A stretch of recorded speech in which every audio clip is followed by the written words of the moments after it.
अर्कोलाई पनि चाहिँ हामी पढाउन सक्छौँ। त्यो किताब अरू विद्यार्थीहरूलाई पनि काम लाग्छ भनेर बढी चाहिँ बढी चाहिँ विद्यार्थीहरूले फाइदा उठाउन सकोस् भनेर हामीले बुक ब्याङ्कको रूपमा स्थापना गऱ्यौँ र आवश्यकता अनुसार त्यसमा अरू नयाँ किताबहरू किन्दै थप्दै गर्दै बुक ब्याङ्कहरू चाहिँ स्थापना गऱ्यौँ। भनेपछि विद्यार्थीहरूलाई किताब सहयोग गर्ने काम हामीले पहिले गऱ्यौँ। यसले चाहिँ शिक्षामा चाहिँ सहयोग गर्छ र शिक्षाले मान्छेको प्रतिभा चाहिँ विकास गर्छ भन्ने उद्देश्यले यो काम गऱ्यौँ।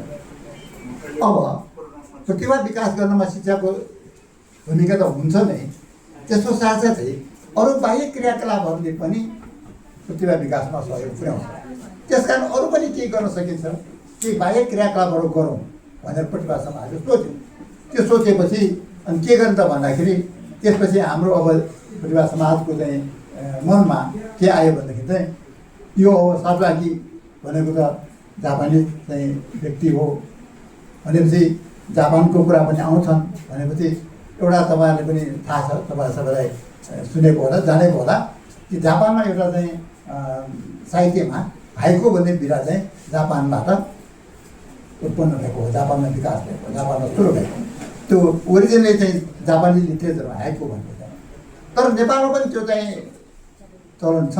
नेपालमा पनि हाइको लेख्नेहरू छन्, हाइकोको साहित्य नेपालमा पनि विकसित हुँदै आइरहेको अवस्था थियो र त्यसलाई अझै बढाउँ, हाइको लेखनतिर पनि हाम्रो चाहिँ विद्यार्थीहरूलाई लगाउँ भन्ने हिसाबले अनि हामीले हाइकोको कम्पिटिसन गर्ने, कहिलेकाहीँ हाइकोको कम्पिटिसन गर्ने काम पनि गऱ्यौँ।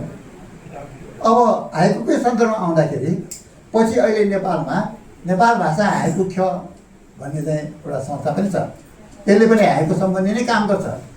अनि हामीले के सोच्यौँ भनेदेखि चाहिँ अब यस्तो हो भने त्यो संस्थासँग हामी मिलेर काम गरौँ भनेर हाइको खसँग मिलेर पनि अहिले हाइकोका विभिन्न कार्यक्रमहरू हामीले गर्ने गरेका छौँ।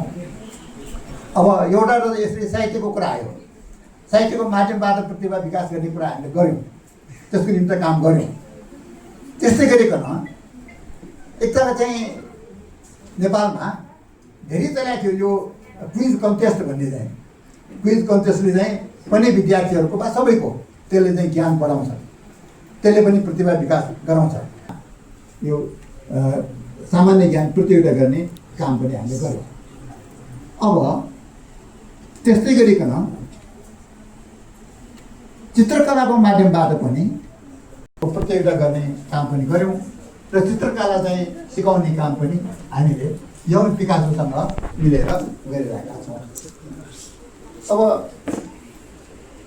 यो साल पनि हामीले यो दिवस मनाउने क्रममै अस्ति भर्खरै यौन पिकासोसँग मिलेर चित्रकलाको प्रतियोगिता हामीले गरेका थियौँ। यसरी चित्रकलाको प्रतियोगिता, सामान्य ज्ञानको प्रतियोगिता, हाइको लेखन आदि इत्यादि विभिन्न चाहिँ काम गरिरहेका छौँ, जसको उद्देश्य भनेको विद्यार्थीहरूको प्रतिभा विकास गर्ने हो। विद्यार्थी मात्र हुन्छ भन्ने पनि छैन, होइन। अनि त्यसले गर्दाखेरि हामीले अलिकति युवा वर्ग भन्नाले विद्यार्थी र त्यसका चाहिँ भन्नाले अलिकति व्यापकमा समसामयिक विषयहरूमा सफल गर्ने, समसामयिक विषयहरूमा कार्यक्रम गऱ्यो भने त्यसले समाजमा अझै चाहिँ यो प्रतिभा विकास